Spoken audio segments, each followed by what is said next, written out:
Olá, está começando mais um Niso Comunidade. No programa de hoje, estamos recebendo em nossos estúdios a professora do curso de enfermagem da Uniso, Sheila Siedler Tavares, e também a diretora da área de vigilância em saúde da Prefeitura Municipal de Sorocaba, Daniela Valentim dos Santos. E o programa vai falar sobre dengue, esse mal que está incomodando todos. Você tem que estar muito atento. Não é redundante mais um programa sobre esse assunto.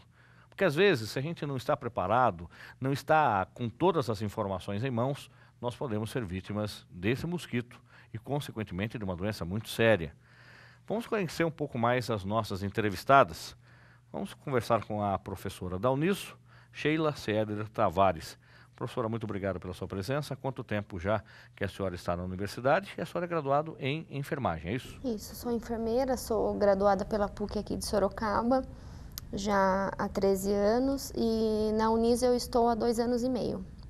E a senhora ministra quais disciplinas hoje? Eu trabalho na disciplina de farmacologia e saúde da criança. E também a enfermeira Daniela Valentim, que é chefe de vigilância sanitária, diretora de vigilância sanitária da Prefeitura de Sorocaba. Também colegas de classe, é isso, Daniela? Correto. Estudamos juntas, montamos o primeiro centro acadêmico de enfermagem da PUC. Sheila presidente, eu vice. Olha só que legal. E também, assim, formada há 13 anos aqui na PUC. Hoje, continuando a formação, fiz especialização em gestão pública pela Santa Casa. E agora fazendo mestrado em enfermagem na Universidade Estadual de Campinas. A senhora é concursada da Prefeitura? Há 12 anos. Muito bem. Bom, eu acho que tem uma pergunta que muitas vezes, ou pelo menos faz parte do cotidiano das pessoas, quando precisam de um hospital ou de um serviço de saúde, qual é o papel do enfermeiro? Muitas vezes você entende que o papel do enfermeiro é aquele que aplica a injeção, aquele que leva o medicamento até o quarto, mas é muito mais amplo que nós temos o auxiliar de enfermagem, que pode fazer esse serviço, e o papel do enfermeiro propriamente dito. Queria começar pela Daniela, e aí a professora Sheila também comenta, inclusive a Uniso tem o curso de enfermagem hoje como uma das opções. Daniela, o que faz o enfermeira, a enfermeira, o enfermeiro, e qual é a diferença do auxiliar de enfermagem? A gente vê essa diferenciação muito aqui no Brasil e em alguns países. A gente vê que nos Estados Unidos, Canadá, só existe uma categoria que é o enfermeiro e executa todas as atividades de enfermagem. Aqui no Brasil a gente tem o enfermeiro, que é um profissional de nível superior, o técnico de enfermagem, que é o profissional que tem o nível médio, mais um curso de formação de 1 ano e meio, e o auxiliar de enfermagem, que tem o ensino fundamental completo e mais um curso de formação. Para a população, às vezes, é difícil diferenciar mesmo. Então, geralmente, a gente vê todo mundo que trabalha na unidade hospitalar ou é médico ou é enfermeiro, sem nenhuma distinção. A gente tem diferenças de atribuições. Então, um profissional que se forma numa universidade, ele é automaticamente líder da equipe de enfermagem. Então, a gente já, no nosso caso, aos 21 anos, a gente já era responsável por uma equipe que contemplava técnicos e auxiliares de enfermagem. O técnico, apesar de já existir há algum tempo, é mais recente. O que a gente tinha antes eram os auxiliares e um pouco antes ainda os atendentes que não tinham formação nenhuma. Então, o que a gente busca é a qualificação do cuidado. Então, a importância do enfermeiro é prestar assistência. Além da assistência aos casos básicos, no caso do enfermeiro é fundamental nos pacientes críticos que a gente fala. UTI, nos transportes de pacientes críticos, o papel do enfermeiro ali, direto na assistência, é fundamental. Como também coordenando a equipe, fazendo treinamentos, capacitações, né? Atualizando a equipe para que esse cuidado realmente esteja qualificado.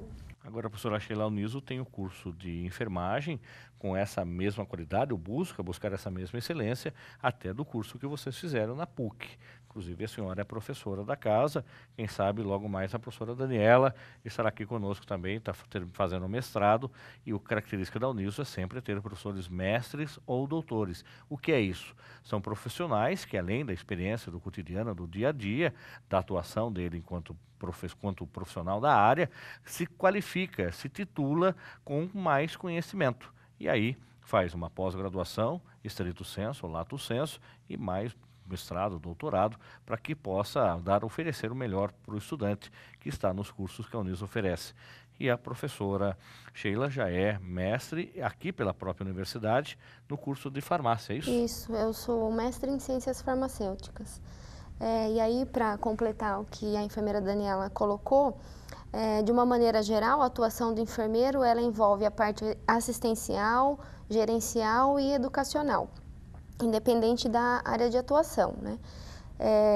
E aí isso também é o diferencial do profissional. Então, a necessidade de fazer um curso universitário e aí depois especialização, mestrado, é realmente para ter uma base melhor no técnico e no científico. E aí, com todo esse aprendizado, a gente conseguir coordenar uma equipe da melhor forma. Mas independente da área de atuação, assim como a Daniela é da saúde coletiva e eu sou mais na área hospitalar, em vários momentos a gente acaba se unindo mesmo, cada um fazendo a sua parte, né? Como é o caso mesmo da dengue. Então, a gente está em parceria com a prefeitura, trabalhando com alunos de uma forma geral, para ajudar na identificação dos sinais e sintomas e trabalhando a gravidade da doença. Por outro lado, tem uma outra frente trabalhando na prevenção da doença. Então, tudo isso é função do enfermeiro, né? O enfermeiro acaba direcionando essas atividades todas com o aprendizado que a gente tem durante a universidade e naquilo que a gente vai se especializando. Quanto tempo dura o curso de enfermagem? Tem universidade que são 4 anos e tem universidade que são 5 anos. Aqui na Uniso são 5 anos de 5 anos de duração graduação, do curso. isso. E uma vez que ele se termina o curso, ele pode entrar, como a professora Daniela também estava falando, com relação, ele já entra para ser líder de uma equipe. Sim, é isso? Isso. Agora, independente de uma pós-graduação logo de início, ele já é líder de uma equipe. Ele já se qualifica para isso? Já se qualifica para isso. Agora, o enfermeiro também no hospital, é uma pergunta que os alunos com certeza fazem, principalmente para a senhora, a professora Sheila, além de dar aula, a senhora trabalha? Então, eu ainda acho que não trabalho mais, não né? Trabalha porque mais, eu só dá aula. Tá. Isso, a senhora dá aula na Uniso e também na Unip? Dou aula na Universidade Paulista, na Unip e agora numa pós-graduação na São Camilo, que é na área de emergência pediátrica mesmo. Então, eu não estou trabalhando no momento, eu só dou atuando, aula. Isso. Como se Mas, não precisasse. Enfim, isso é uma ilusão, porque na docência a gente trabalha e muito, né? E assim, independente da área de atuação, a responsabilidade de se manter atualizado naquilo que a gente faz, na nossa linha de estudo, isso faz parte em qualquer área de atuação. E aí, como na docência, você tem a responsabilidade de fazer projetos de pesquisa a todo tempo, então realmente não é uma área tranquila, pelo contrário, né? A gente está ali sempre estudando, sempre levando o trabalho para casa. Agora, Daniela, com relação ao dia a dia também do profissional de enfermagem, ele está capacitado e é preparado, não necessariamente é a função, mas na ausência do médico, ele tem uma atuação muito ativa, não tem? Então, só retomando um pouco a fala da Sheila com relação à docência, a enfermagem tem algumas profissões da saúde, especificamente agora a enfermagem, tem uma característica que o estágio é parte do curso. Então, algumas universidades, alguns cursos fazem um estágio apartado disso. Então, o professor do curso de enfermagem, ele acompanha o aluno em campo também. Então, aí reforça mais a importância de estar sempre com a mão do que precisa ser feito. Porque a gente, no caso, os docentes acompanham os alunos em todos os campos e é importante que esse docente esteja presente no local. Então, isso faz toda a diferença. A gente fez licenciatura junto, então, logo que eu saí da faculdade, dei aula o ano passado, mas acaba ficando difícil ter filho, dar aula e trabalhar na prefeitura, acabei não conseguindo conciliar essas agendas. Com relação ao profissional médico, essa pergunta é muito pertinente, porque a gente já escutou isso muitas vezes, né? A enfermagem é a ciência do cuidar, que é diferente da ciência médica. Não é uma parte da ciência, não é uma parte da medicina. Não é que um estuda até aqui e o outro continua estudando mais um pouco. Exatamente. A população, até às vezes, quando alguém quer elogiar o nosso trabalho, fala isso, né? Olha, se você estudar mais um pouquinho, você vai ser uma excelente médica. E eu tive uma experiência, eu estava recebendo os alunos lá na Unicamp, porque eu faço o estágio docente lá, e eu estava recebendo os alunos do primeiro ano. E foi muito legal me ver naqueles alunos, quando eu tinha lá meus 17 anos, quando eu entrei na faculdade, e a fala de algumas delas falando assim, eu até pensei em fazer medicina, mas como eu tive a oportunidade de experimentar o que era a enfermagem antes, eu decidi que o meu caminho é a enfermagem. E o que é esse caminho diferente? Quem acaba escolhendo a enfermagem são pessoas que estão abertas para o cuidado e que querem estar próximo do outro, né, nesse cuidado. Então, quem fica, seja no hospital, seja na unidade básica, mais próximo ao paciente é a equipe de enfermagem. E algumas pessoas que entenderam essa diferença do campo médico migraram para a enfermagem porque quer esse estar junto, essa troca, que na enfermagem é muito rica. Então, são campos complementares que precisam trabalhar juntos, mas são campos diferentes, né? O nosso objeto de trabalho é o cuidado, né? E do médico tem outras especificações que daí alguma pessoa do campo pode falar com mais propriedade. Algumas bobagens que muitas vezes a gente acaba escutando, né? Ele não conseguiu ser engenheiro, então foi ser arquiteto. Não conseguiu ser médico, então se transformou em enfermeiro ou enfermeira. Não é isso, está muito claro que são áreas de atuações distintas. Se você estiver na dúvida sobre a atuação desse profissional, você pode vir até a Uniso para conhecer aonde atua. E aí nessa convivência com os professores, acompanhar até uma aula, você pode isso. Olha, não estou na dúvida se eu tenho mais sensibilidade para atuar na medicina ou na enfermagem, então você pode aí conhecer o cotidiano, como a Daniela acabou de falar. Quer dizer que quando o aluno faz já essa opção de ser enfermeiro ou enfermeira, é uma opção de vida. Não é que ele não conseguiu ser médico, ele está frustrado enquanto profissional de enfermagem, né? Não dá para falar que isso nunca ocorre. Sim, a gente deve ocorrer. Tem alguns casos de pessoas que entram na enfermagem, se não conseguir, prestei vestibular tantos anos e não consegui. O que a gente aconselha? Continue tentando. Se você quer ser médico, dentista, advogado, o que quer que seja, se é isso que você tem para sua vida, continue tentando.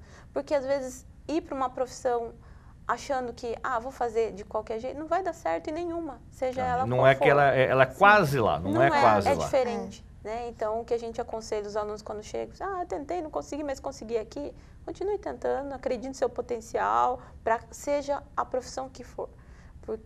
Ou se abra para o novo, porque às vezes de uma oportunidade, de não ter conseguido uma coisa e ter uma oportunidade, a gente tem vários casos de amigas que eu vim porque não passei no outro, e se abriram para o novo, abraçaram a profissão e fazem com competência e têm satisfação no trabalho. Você vê isso, Sheila, aqui na Uniso, infelizmente, algumas pessoas que tentaram medicina e não conseguiram, e aí acham que a enfermagem pode ser um escape? Sim.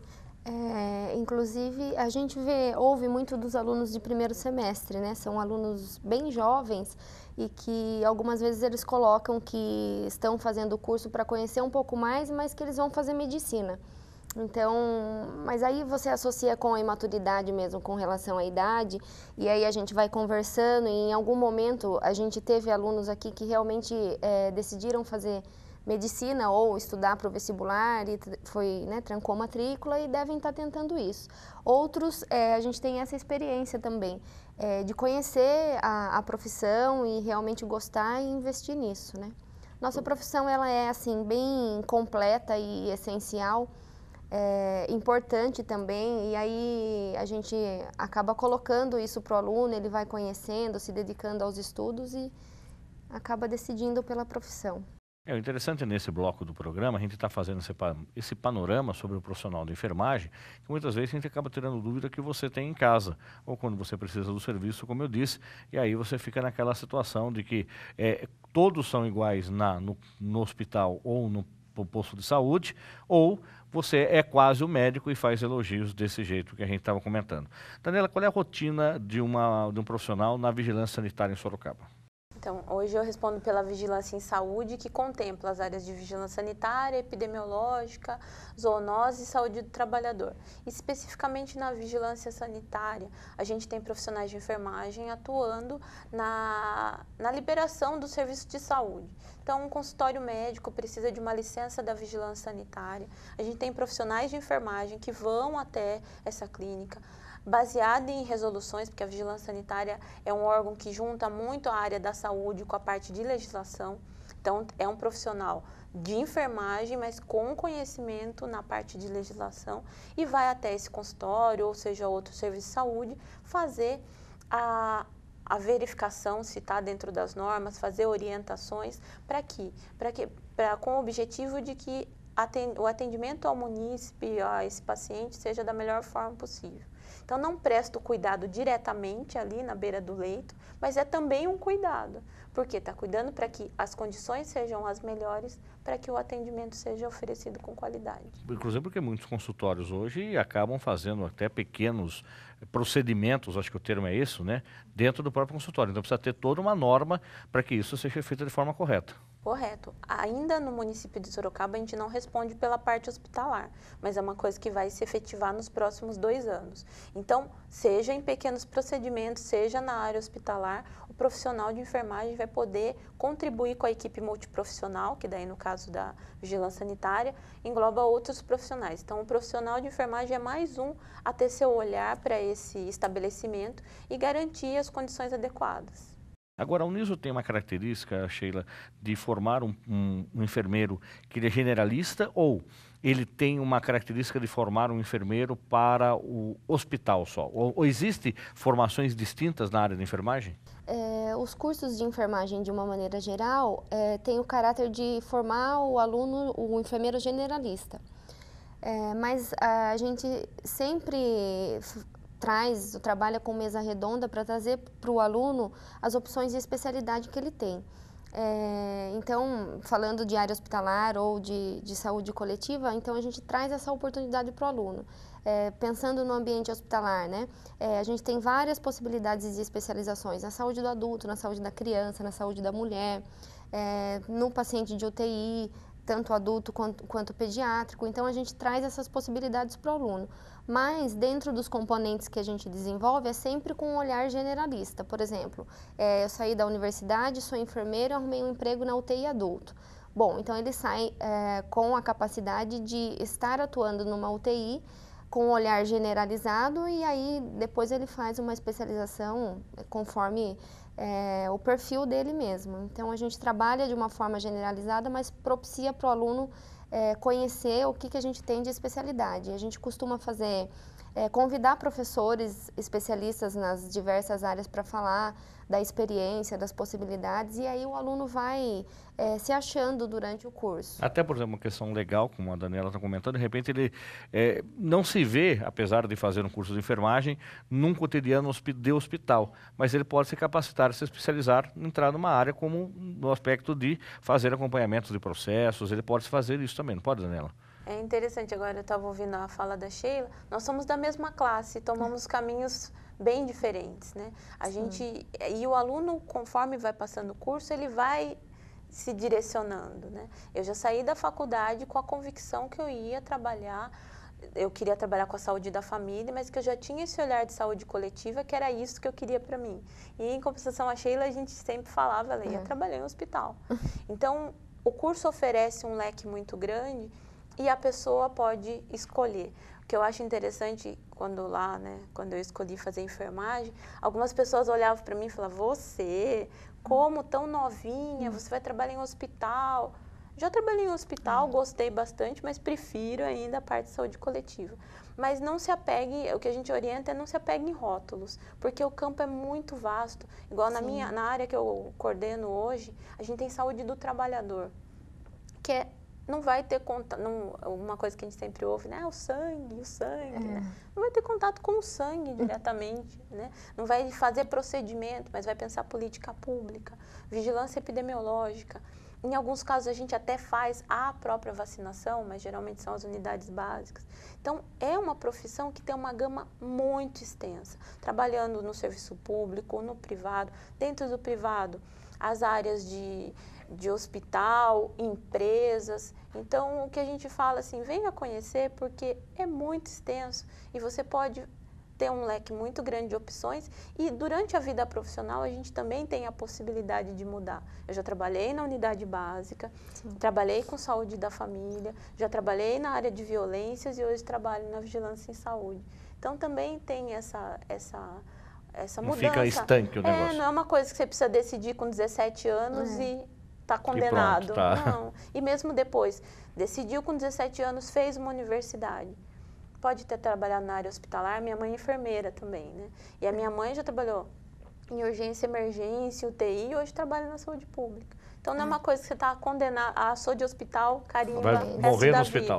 Não, a gente tem essa possibilidade de ir, voltar, continuar. E aí, para completar, eu penso que quando o profissional é apaixonado pela profissão, você vai trabalhar em qualquer situação. Tem a questão da afinidade, né? Eu tenho alguma experiência em unidade básica, mas como docente e aluno. Realmente não é o que eu mais gosto de fazer, mas desenvolvi alguns trabalhos interessantes nas unidades e aí você acaba pensando assim, nossa, eu sou da área hospitalar, o que eu estou fazendo aqui? Mas é assim, se você é apaixonado pela profissão, você acaba se adequando e sempre faz lá o seu melhor, né? E aí quando você tem a possibilidade de ficar para aquela área que você é direcionado à sua linha de estudo, tudo bem, mas se você tem que fazer outra coisa, a gente faz com responsabilidade também, né? E aí acho que é a diferença de você trabalhar não só pela necessidade, mas por amar aquilo que você está fazendo. Isso é um diferencial importante na nossa área de enfermagem, faz a diferença. Porque às vezes fala amar, tem gente que tem uns receios, porque a nossa profissão tem uma questão que começou como caridade, como dom, né? É uma ciência também e dessa postura que a Sheila colocou, é uma postura ética, né? Em qualquer profissão. Às vezes é jornalista, vai trabalhar no esporte. Tem que fazer com ética, com responsabilidade, e na enfermagem é a mesma coisa. Nós vamos para um rápido intervalo no nosso programa. Voltamos com as duas enfermeiras falando sobre a situação da dengue em Sorocaba. Voltamos já.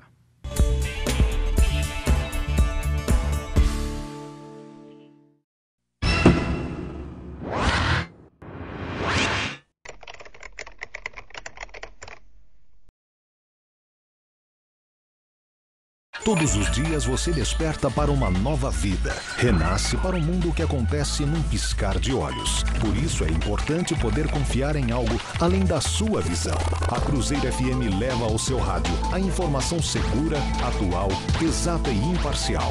Assim você fica sempre informado de tudo o que acontece diante dos seus olhos, mesmo quando eles estão fechados. Cruzeiro FM. Você confia de olhos fechados e ouvidos bem abertos.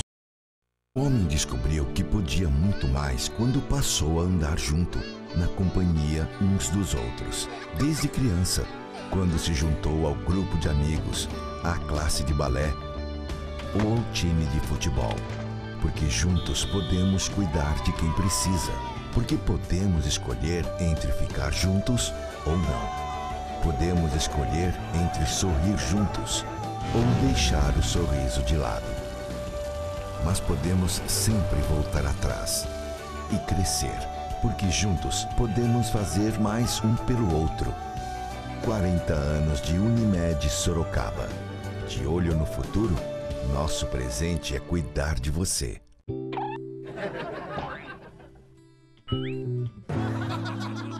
Tá achando graça? Você está achando graça porque pode me ver. Mas já pensou nas milhares de pessoas que não enxergam por falta de doadores de córneas? Não pensou? Então pense.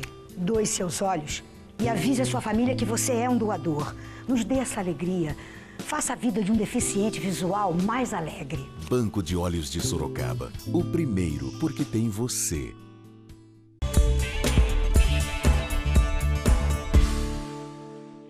No Niso Comunitário de hoje, estamos recebendo em nossos estúdios a professora do curso de enfermagem da Uniso, Sheila Siedler Tavares, e também a diretora de área da Vigilância em Saúde da Prefeitura Municipal de Sorocaba, Daniela Valentim dos Santos. O assunto é dengue. Vamos falar especificamente agora desse mal que está afetando Sorocaba. Os números de infectados com dengue na cidade é de 217, com 28 casos em uma semana, sendo 175 contaminados na própria cidade. A pergunta para as duas Eu acho que aí a Daniela pode falar especificamente do cotidiano lá na prefeitura, mas a professora Sheila falar sobre sintomas. Vamos falar sobre sintomas. Quais são os sintomas da dengue e como não confundi-lo com uma febre ou outra enfermidade? Bom, os sinais e sintomas clássicos da doença é febre de 39 a 40 graus, com aparecimento abrupto ou imediato, né? Dor retroperiorbitária, que os pacientes referem dor atrás do olho, né? Eles falam dessa forma mesmo, ou no olho. Cefaleia, dor na articulação, dor no corpo. Essa é a forma clássica da doença. E aí, o que a gente tem encontrado é uma subclínica. Não necessariamente o paciente tem chego nos PAs com todos os sinais e sintomas. Isso tem dificultado um pouco o diagnóstico, né? Então, dificulta um pouco para o médico essa questão. Então, ele tem que ser avaliado por completo. O que a gente está orientando é que se a pessoa sente algum desses sinais, para procurar o serviço de saúde. E aí, existem as outras formas da doença, que é quando a gente percebe o aparecimento de petequia, sangramento gengival, sangramento nasal, seria uma forma mais grave da doença, né? Algumas formas para diferenciar se é dengue ou outra doença, precisa mesmo de uma anamnese, de um exame clínico, de um exame físico preciso, e existem alguns exames que são feitos para você descartar a possibilidade ou não, como a prova do laço. É uma das coisas que a gente tem feito nos PAs, nos serviços de saúde como um todo. A outra coisa é associando com os sinais e sintomas que o paciente coloca e a coleta do hemograma. E aí a coleta da sorologia também. A sorologia para dengue na cidade de Sorocaba, ela tem demorado de 2 a 4 dias, né, úteis para ficar pronto, é o que a gente tem de protocolo. E o hemograma, existe uma possibilidade de alteração no hematócrito propriamente dito, que pode estar indicando um sinal de gravidade da doença. Então, a gente tem todas essas possibilidades. Mas ainda assim, a gente tem recebido pacientes que têm sinais e sintomas, mas prova do laço negativo, e aí esse paciente precisa estar em observação e associar com os outros exames que a gente tem em mãos. Agora, Daniela, lá no posto de saúde, eu acho que é uma atividade que você está acompanhando mais de perto, o paciente ele consegue deixar claro o sintoma que ele está sentindo? Ou ele acaba esperando em casa, tentando com que é a maldição também, que é a história do remedinho caseiro, ou do que o compadre fala, a comadre recomenda, o vizinho diz. Então ele começa a tomar um remédio e espera uma semana para chegar no posto de saúde. E até numa situação dessa, eu procuro o posto de saúde da prefeitura, se eu acho que o meu sintoma é de dengue, ou eu posso procurar o pronto-socorro do meu plano de saúde. Então, a orientação que a gente dá hoje em Sorocaba é febre, mais dor de cabeça, mais um ou dois sintomas do que a Sheila colocou para nós, procure o serviço de saúde imediatamente nos primeiros dias.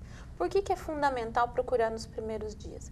Que não tem acontecido, a gente tem visto uma chegada mais tardia do paciente ao serviço. Por que a gente fala tanto da importância? Pode ser que não seja dengue mesmo, mas hoje no nosso município teve febre, mais dor no corpo, a gente colhe sorologia para dengue. E se esse resultado vir positivo logo nos primeiros dias, a gente consegue uma ação efetiva das zoonoses para o bloqueio da doença. A pessoa que chega para nós depois de 6 dias do sintoma, ela já passou o período que a gente chama de viremia, que é enquanto o vírus está circulando no sangue dela e que se o mosquito picar, vai transmitir para outras pessoas. Então, se ela já pensa que é dengue, procura o serviço de saúde, o profissional lá já solicita a sorologia e esse resultado chega em até 2 dias, a gente tem um bloqueio do número dos casos e a gente consegue segurar a epidemia.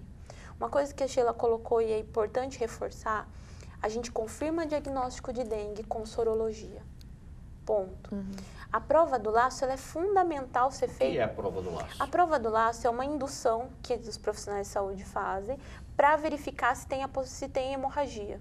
Então, a gente pega um aparelho de pressão, a gente chama aquela parte que insufla, o manguito, a gente pega aquela parte do aparelho de pressão, insufla, deixa por um tempo, diferente para criança de adulto, e aí depois retira, verifica do tamanho de uma digital, do tamanho do polegar, Se nesse espaço tiver as petequias, que são pontos com marca de sangue, a gente pensa que pode evoluir para uma forma hemorrágica.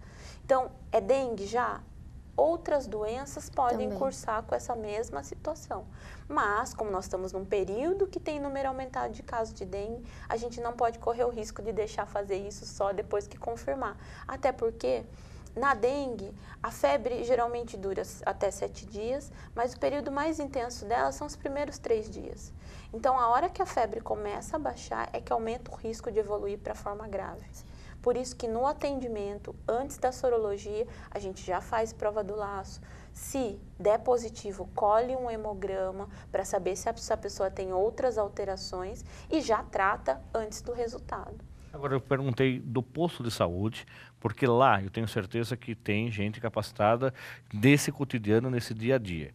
Ou procuro o meu posto, o meu plano de saúde, o pronto-socorro do meu plano de saúde. O que a gente tem orientado é que as pessoas procurem o serviço mais próximo da sua residência. Por quê? Quanto menos ela circular na cidade com sintomas de dengue, menos a gente tem a doença alastrada. Mas não tem diferença nenhuma para nós da área de vigilância e saúde, se isso é no centro de saúde são serviços privados. Todos os serviços de saúde do país têm que notificar a suspeita de dengue. Então, isso vai chegar para nós. O exame é feito por nós. Então, pode colher em qualquer convênio que nós faremos. Nós vamos aos hospitais, recolhemos as amostras de sangue e fazemos a sorologia, independente se é público ou é privado. Agora, Daniela, com relação, ou Sheila, acho que para as duas, com relação a mascarar a doença, é aquela história do remédio que eu estava falando antes. Eu começo a ter os sintomas e tomo o remédio lá em casa. Isso pode acontecer de postergar o problema ou aumentar o problema, inclusive alguns medicamentos, eu acho que quem está nos acompanhando já viu, ou o locutor fala, ou está escrito na tela, esse do medicamento não é recomendado para sintomas de dengue. Mas passa tão rápido que ninguém lembra e quando precisa você toma o que tem em casa. Qual é o risco disso? Isso, nós contraindicamos fortemente o uso de AS, né, que é ácido acetil salicílico, aspirina, AS, por conta de que ele tem uma composição que facilita, que propicia maiores hemorragias. Então, a gente fala, não use aspirina, não use AS. A gente também faz essa contraindicação para os anti-inflamatórios à base de ibuprofeno. Por quê? Pode mascarar os sintomas e aí, quando a gente começa o atendimento, já está na forma grave. Antitérmicos. O que a gente orienta? Procure o serviço de saúde primeiro. Se já for feita a suspeita, vai ser indicado um antitérmico e vai usar, sem problema nenhum. O problema de mascarar é que daí você fala, acho que não é nada, vai tomando, e aí a hora que você resolver procurar um serviço de saúde já está na forma grave. Então, pode usar antitérmico? Pode, mas use depois de já estar feito procurado o serviço de saúde, porque daí a gente já pode fazer todas as ações de bloqueio, todas as coisas que a gente comentou antes. Agora, Sheila, é isso mesmo? Essa história de você fazer o uso do medicamento de forma desordenada, desorientada, pode criar outros problemas? Pode criar outros problemas. E aí, também, uma coisa que eu acho que vale a pena falar, por exemplo, alguns sinais podem ser confundidos mesmo da doença, né? Quando a gente fala da criança, também, o vômito, náusea, vômito e diarreia pode estar presente, né? Como sinal e sintoma da dengue. E aí, por exemplo, usando o exemplo das crianças, às vezes a criança está em casa vomitando, com diarreia, e a gente precisa que a população pense na possibilidade da dengue e leve essa criança para o serviço de saúde, por exemplo, que pode realmente ser alguma coisa que não esteja relacionado, mas pode também ser a doença. E aí, muitas vezes, medicar em casa e esperar para ver se vai melhorar, nesse momento não é favorável. O ideal é que procure um serviço de saúde o mais rápido possível, né? Nas crianças em específico, às vezes a gente orienta a mãe medicar essa criança com antitérmico em casa antes de procurar um serviço de saúde, pelos riscos que a criança tem de fazer crise convulsiva quando está com hipertermia, algumas delas. Então, mas isso a gente pensa assim, medica a criança na casa e já está levando para um serviço de saúde, né? Para poder fazer um exame clínico mais organizado, relacionar com os dados que a mãe vai trazer. Então, é essa orientação. Ficar usando o medicamento em casa de forma indiscriminada não é o momento. Eu acho que a população precisa se atentar a isso, respeitar esse período que a gente está passando na cidade e, de certa forma, vai colaborar, né, para a situação de Sorocaba. Qual é a importância de não fazer essas estatísticas, Daniela? O que a estatística vai ajudar numa situação de dengue para que Sorocaba está vivendo hoje? Aqui no município a gente tem a clareza de que a gente precisa de informação para ação. Então, vocês podem procurar, são poucos os municípios que emitem boletins semanais informando a população do real número de casos. E eu tenho percebido tanto no meu dia a dia, né, como munícipe, como as ligações que chegam no serviço, que isso está sendo bastante importante. A população tendo ciente de como que está a evolução, a gente ainda faz um mapa, distribui no território, para que veja que não é uma coisa lá longe, está perto, né? Está perto da nossa casa. Então, a gente acredita que a população aí vai conseguir se conscientizar melhor e possa ter uma atuação que vai ser toda a diferença. A gente estava conversando aqui, como faz para resolver esse problema? Com a ajuda de todos.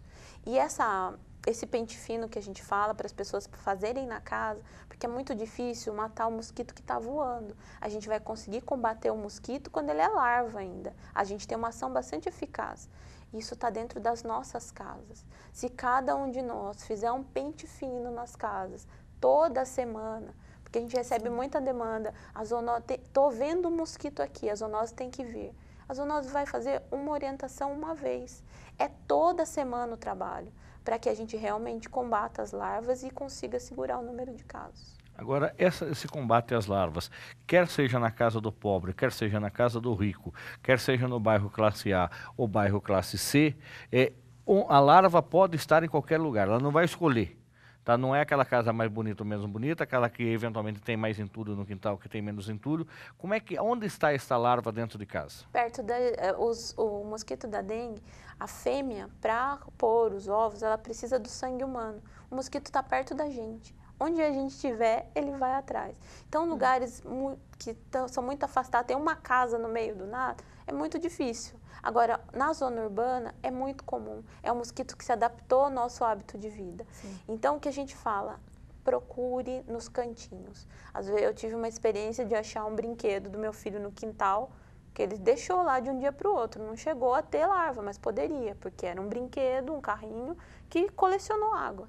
Então, qualquer recipiente no quintal, dentro da casa, que a gente pede atenção, box, ralos. Então, tem um banheiro na casa que não usa.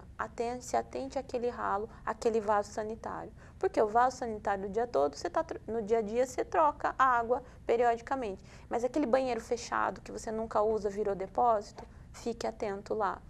Quintal, qualquer inservível que coloque, que possa juntar água, fique atento. Geladeira, tem geladeira que ela acumula água na parte de trás.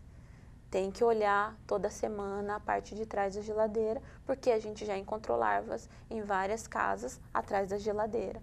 Então é importante que, se a casa começa no jardim, é do jardim até o último muro, olhando todas as partes. Uma coisa que a gente observou também, de repente vai lá, a Sheila pede para fazer uma limpeza na caixa d'água. E a pessoa que fez a limpeza não botou a tampa no lugar. Você fala, minha caixa d'água tem tampa, mas ela tem que estar no lugar. Então, ficar atento a isso, porque você fala, eu cuido tanto, e às vezes uma outra pessoa vem até lá e não bota no lugar, e é perfeito para a criação. Calhas. Então, eu falo assim, minha casa está limpa, olhei o quintal. A calha está entupida, começa a colecionar. A caída da calha é ao contrário. Pode colecionar água. Então, é importante que a gente olhe com atenção, porque cada vez a gente descobre um criadouro diferente, porque o mosquito é bastante criativo. Agora, Sheila, a gente percebe que é forma didática, que é isso que a Daniela acabou passando. Agora, isso também é ensinado no curso de enfermagem na Uniso, em situações como esta de emergência, não vamos chamar de calamidade, mas uma situação de emergência que a gente está vivendo, tá? Isso é passado, tem que de repente para a aula convencional. Vamos adaptar este assunto porque o aluno de enfermagem é um agente também que está na rua. Ele começa com a casa dele, com a casa dos vizinhos, com a casa dos parentes? Sim, é exatamente o que tem acontecido, né, no curso. A gente está realmente parando o nosso cronograma, a nossa aula convencional, a pedido da Prefeitura de Sorocaba, essa parceria. Então, a gente está adequando bastante temas ou aulas para os alunos com relação a isso, para ensiná-los, para informá-los, para a gente debater, e a nossa ação tem sido essa mesmo, nos campos de estágio ou nas orientações que a gente faz, estar enfatizando sobre a forma de prevenção, até mesmo auxiliando no treinamento dos profissionais com relação à observação e identificação dos sinais e sintomas. É o que a gente tem feito, e os alunos têm sentido e percebido a necessidade, né? E aí, mais uma vez, a atuação do enfermeiro. Então, a problemática é essa, não dá para a gente, enquanto universidade, ficar solto disso, né? Não trabalhar com esse problema. Então, está servindo para os alunos também como aprendizado para os professores, né? A gente fez uma atualização com relação ao tema, passamos também por treinamento que a Prefeitura ofereceu. Então, a gente está mobilizando mesmo toda essa população de alunos para a gente trabalhar em conjunto. Estamos dispostos a fazer tudo aquilo que for possível dentro dos cursos e para trabalhar junto com a Prefeitura para tentar amenizar a situação. E existe uma disponibilidade tanto de mão de obra, tanto dos alunos quanto dos professores envolvidos. Nós vamos para um rápido intervalo e a gente já volta com as duas enfermeiras, continuando falando sobre dengue, e agora nós vamos comentar com você se inseticida vale a pena, se resolve, se aqueles outros tipos de bloqueadores que você passa no corpo também resolve, aquele que você coloca na tomada de casa resolve, mas daqui a pouco você fica sabendo.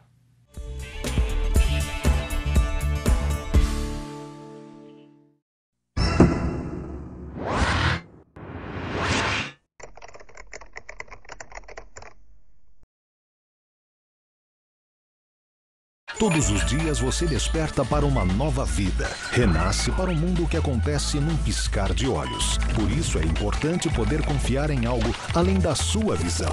A Cruzeiro FM leva ao seu rádio a informação segura, atual, exata e imparcial.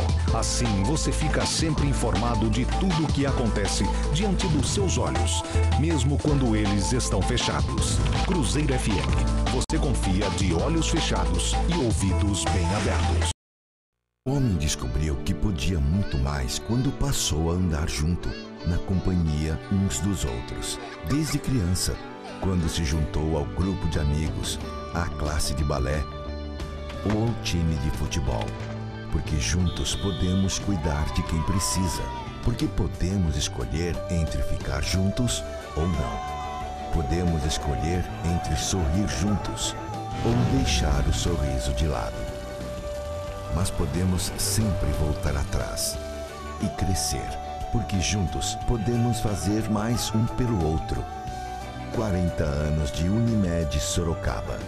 De olho no futuro, nosso presente é cuidar de você.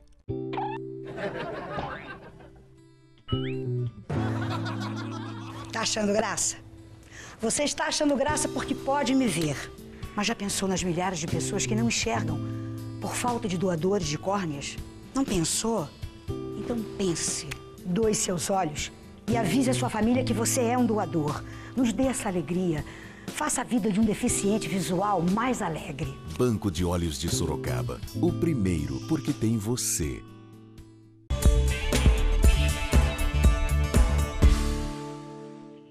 No Niso Comunitário de hoje, estamos recebendo em nossos estúdios a professora do curso de enfermagem da Uniso, Sheila Siedler Tavares, e também a diretora de área da Vigilância em Saúde da Prefeitura Municipal de Sorocaba, Daniela Valentim dos Santos. Duas enfermeiras explicando, falando, tirando dúvidas sobre a dengue. Vamos começar agora falando sobre o uso de repelentes. Eles realmente resolvem? A minha esposa, que foi vítima da dengue, hoje ela é viciada em repelente. Ela não sai de casa sem passar o repelente. Depois de 2, 3 horas, conforme as orientações do fabricante, ela passa de novo o repelente. E usa o repelente também no quarto durante a noite, aquele de tomada, e eventualmente quando acha algum mosquito, ela já está lá com o outro lado para passar no ar na casa. São formas também de prevenir além daquelas que ficou muito claro aqui que você tem que fazer o seu papel de verificar os recipientes com água, atrás da geladeira, ralo, banheiro, enfim. Isso está mais do que explicado. Essas alternativas também resolvem? Com certeza. A gente, inclusive, indica o repelente para a pessoa que está no período, está doente com dengue, por conta daquela situação que ela pode estar transmitindo para os mosquitos. A senhora falou da transmissão, vamos daqui a pouco a gente volta à história do repelente, essa é a história do transmissor. A pessoa está com dengue, ou ela teve dengue, ela fica quanto tempo também suscetível a passar dengue para os outros? Esse período é até 6 dias. Que é o período de viremia, que é o período enquanto o vírus está circulando no sangue. Então, o mosquito picando a pessoa nesse período, ele se contamina. Então, porque mosquito a gente já tem na cidade, a gente já fez um levantamento, tem na cidade toda. O que acontecia antes é que nossos mosquitos não estavam contaminados com a dengue.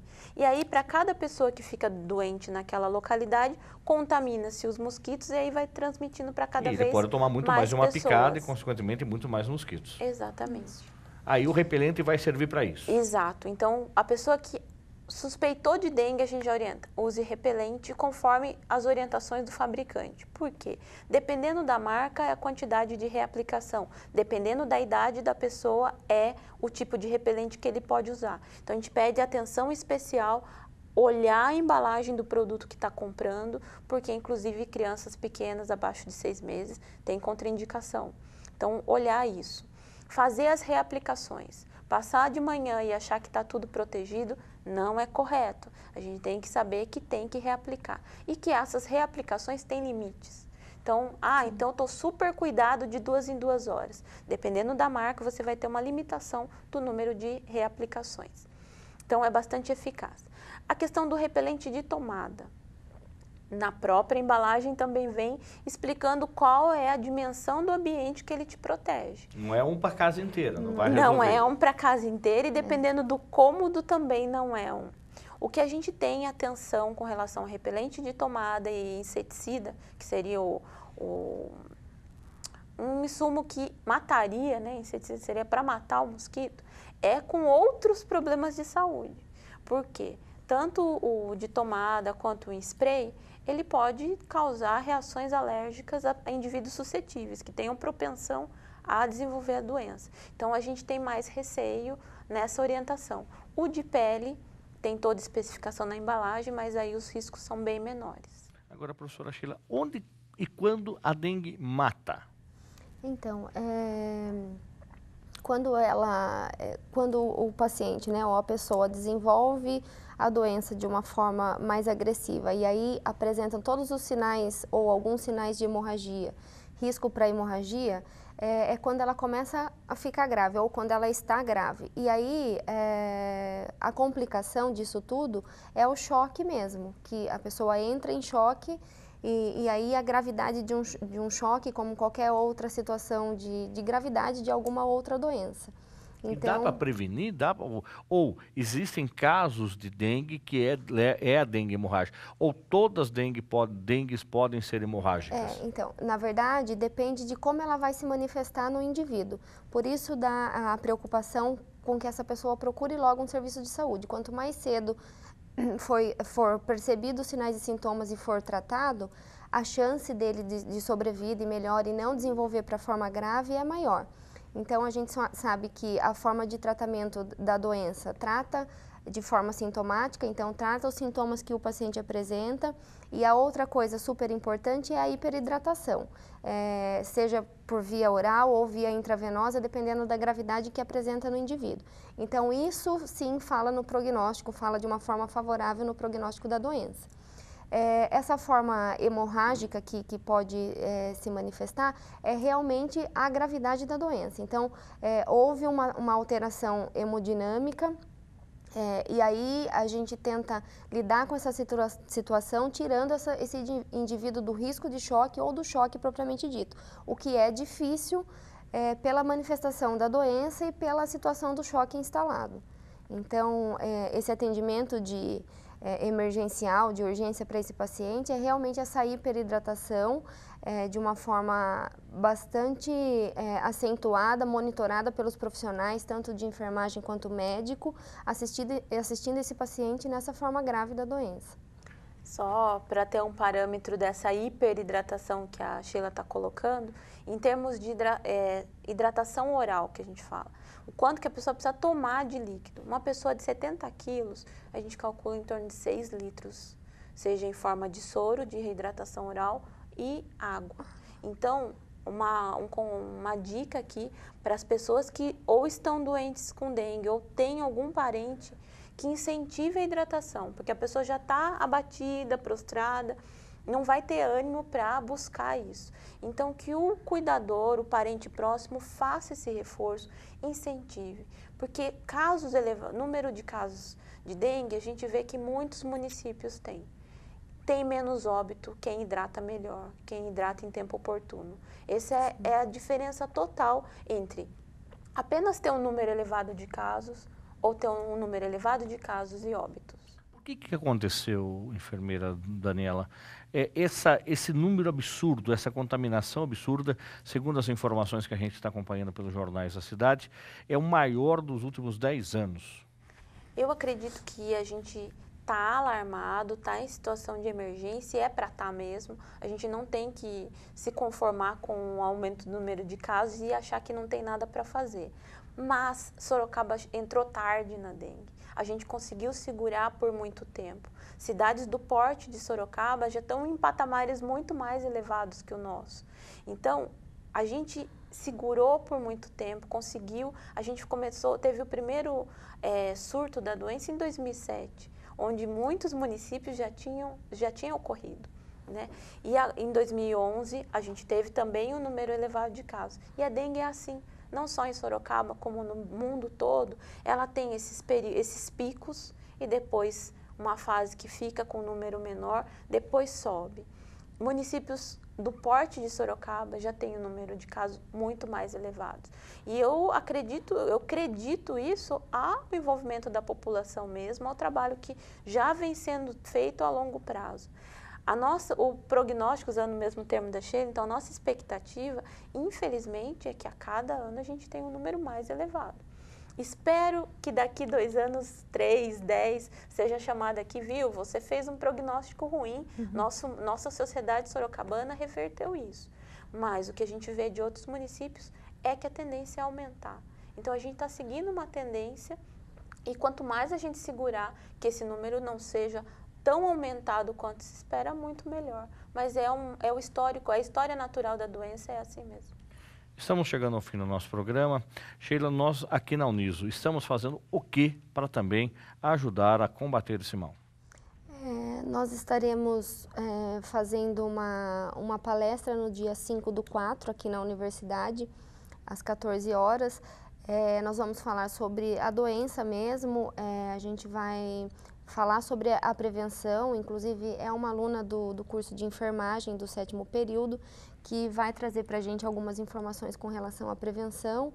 E aí, eu como professora, também a professora Débora, que é a professora da casa, a gente vai estar falando sobre a doença, e vem um enfermeiro, que é o enfermeiro Tiago, da rede da prefeitura, para falar do protocolo de atendimento nos pronto-atendimentos. Então, a gente vai estar falando com a população, especificamente também com os alunos de cursos da saúde da Uniso. É aberta à comunidade. Gostaria que a senhora deixasse um e-mail de contato, se quem está nos acompanhando agora, possa ter outros detalhes e procurar outras informações sobre dengue aqui na Uniso.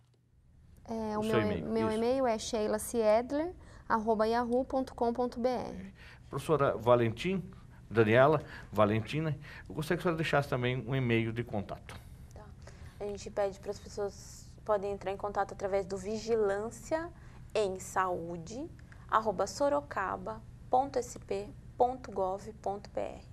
Tem algum número, se a pessoa quiser ligar, fazer uma reclamação do vizinho ou do bairro onde mora, de alguma outra residência, como é que deve fazer? O telefone para casos de denúncias é o 3229-7313, 3229-7331. É o telefone das zoonoses. O que a gente reforça é que, assim, identificou, no caso de condomínios principalmente, identificou, mobilize a comunidade, porque tem que ser feito o esforço semanal. Por mais que a gente vá na casa uma vez só, isso não resolve o problema. Estamos lá, prontos a atender, mas é importante a adesão de todas as pessoas. Muito obrigado pela presença das duas enfermeiras no nosso programa. Sucesso no trabalho e que a gente possa ter aqui a possibilidade de trazê-las novamente para falar que aquele número alarmante que a gente infelizmente esperava não aconteceu. O programa Uniso Comunidade termina aqui. Se você tiver alguma sugestão para o programa, envie para unisocomunidade@uniso.br. Agradecemos sua audiência e até o próximo programa. Até lá!